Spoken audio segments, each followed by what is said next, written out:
ini dilihat dari sudut sudut sudut pandang mana kan gitu.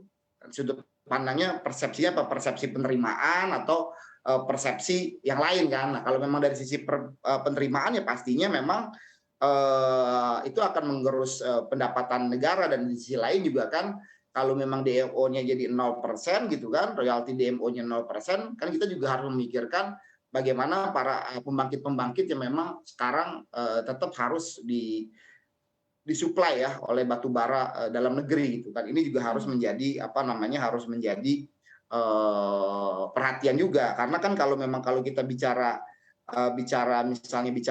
batu bara, misalnya taruhlah 10 juta ton, batu bara berkualitas rendah itu kan hanya kalau misalnya kita jadiin DME atau, LPG misalnya DME itu kan, apa, konversinya juga kan hanya sekitar, kurang lebih sekitar 30% saja Mhm. dari apa namanya, dari, jumlah kuantitas dari batu bara yang sejatinya bisa langsung digunakan. Nah, ini kan harus ada hitung-hitungan yang fix juga gitu loh. Kalau misalnya dipaksakan seperti ini, lalu suplai suplai, pembangkit kita dari mana kan Iya harus iya. dilihat juga gitu loh. Mhm. Kebutuhan pembangkit kita untuk PL saja, per tahun itu hampir sekitar 30 juta jutaan kan kira-kira kan, kurang lebih Mhm. seperti itu, belum lagi industri yang lainnya juga. Jadi benar-benar harus harus difikirkan, yang komprehensif dan mungkin juga ini untuk batu bara berkualitas, rendah misalnya kan, difokuskan untuk hilirisasi. Tapi menurut saya tadi, kalau tidak ada, insentif yang, lebih progresif ya dari sisi pembiayaan dari sisi dukungan teknologi, ini, saya kurang optimis ya, hal ini bisa berjalan dengan masif. Baik, harus ada beberapa, modifikasi kebijakan dan juga insentif tampaknya ya Mas Angga ya, yang bisa saling, Ya, men-support gitu ya. Tapi Mas Angga ini ada, ya.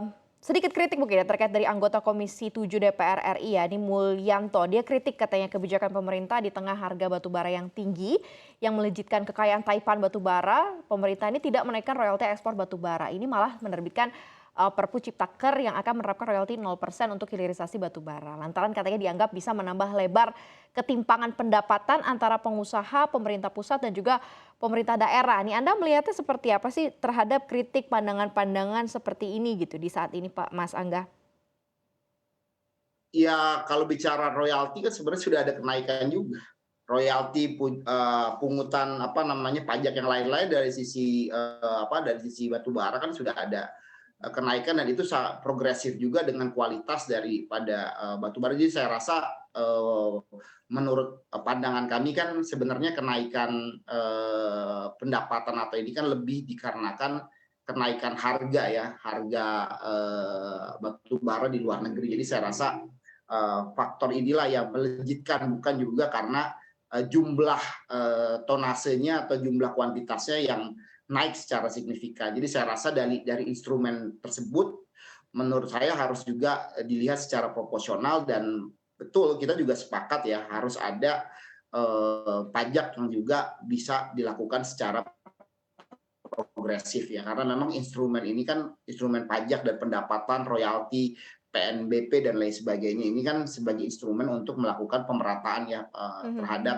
mhm. apa namanya, apalagi dari batu bara ini kan sebenarnya kekayaan alam ya, kekayaan SDA lah ya kan, sumber daya Mhm. alam yang, Mhm. dimiliki. Jadi sih saya rasa, kita sih sebenarnya, sepakat saja kalau ada instrumen-instrumen yang bisa, mengoptimalkan pendapatan negara, khususnya juga memberikan kepastian agar, domestic market obligation atau kebutuhan batu bara dalam negeri ini, bisa terpenuhi. Jadi saya sih dari Aspemindo sangat mendukung hal ini dan saya rasa juga kita menanti ya kebijakan misalnya Mhm. seperti BLU dan lain sebagainya karena ini, menurut saya menjadi salah satu, wujud daripada pemerataan ya. Jadi kepada Mhm mhm teman-teman, mhm.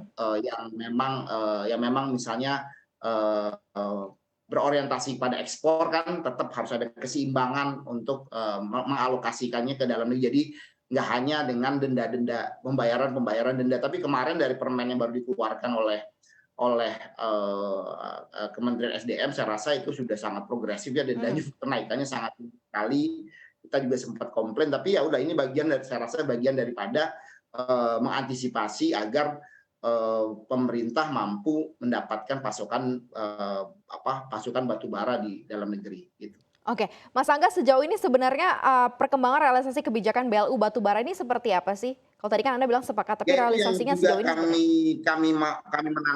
kami menanti di kebijakan ini antara Kementerian SDM dan Kementerian Keuangan untuk bisa memformulasikan dan segera merealisasikan, hal ini ya. Karena ini udah hampir, setengah tahun ya dari perbincangan kita sendiri, jadi kita menanti-nanti polanya seperti apa. Kami dari Aspemindo,